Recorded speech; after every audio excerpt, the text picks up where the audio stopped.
campaign for fiscal equity needs to move forward. You believe one of the strongest issues here is that the real property tax issue has not been addressed. It's killing people in New York State, and you want to do something about it. And you've said in campaign speeches and other that Senator Saland, who's the head of the Committee on Education, is not doing enough.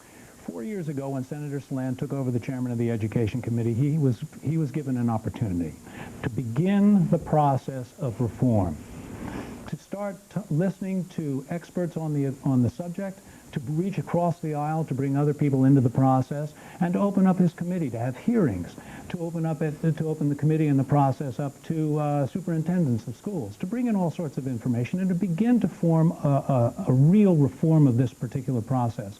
And I don't believe, here we are 4 years later, we're in the middle of a crisis, and the only thing we've heard from the Senate Education Committee was 3 days before the end of the session last time, and out comes this bill that he surprised on the minority of the Senate. And here we are.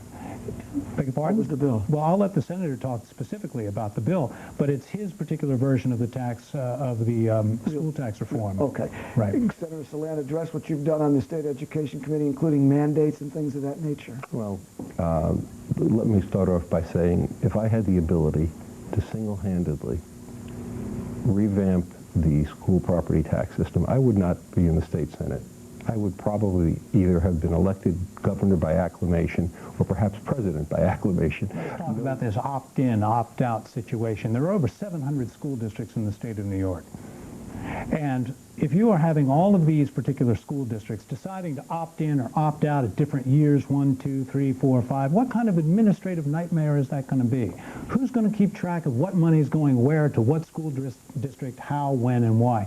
This is all just a bunch of procedural mumbo-jumbo that's been thrown up as serious legislation, and it is not. So what would you like to do?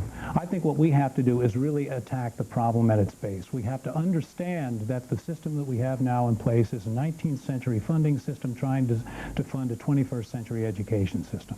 And basically, in 1936, FDR said the levying of taxes needed to be based upon the ability to pay. That is the American principle. Do you believe in a progressive tax? I believe that's the only way we're going to make it fair. That's the only way we're going to be able to raise the money that we need. Give me a dollar figure on what constitutes the rich, approximately. I'm sorry. A dollar figure on what would constitute someone who's the wealthiest to pay the taxes. I mean, what income bracket? Well, right now we have a flat tax in the state of New York. You make $30,000 a year as a couple. You make $300 million a year as a couple. You pay 6.85%, and that is totally unsustainable. And that has been an attack on the progressive income tax structure. What we can do is look at elevating certain levels as we go along and look at the dollars to see what we can raise, the extra $20 billion that it's going to cost eventually in order for us to do this. We're going to need strong people that have great political will to make this happen, but it's going to make our state more fair.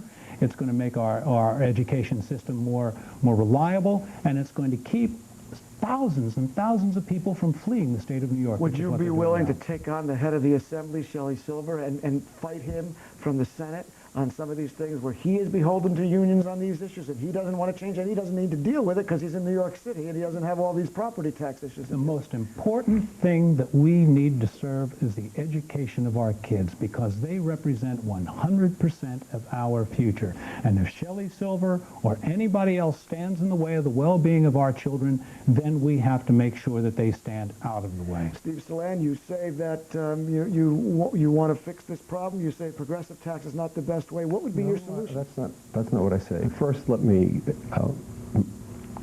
my opponent, Mr. Keeler, may be better in front of television than I am, given his background as an actor, but there's a difference between being glib and understanding the facts. First, there's not over 700 school districts in New York State. Let's start off by understanding what's going on here.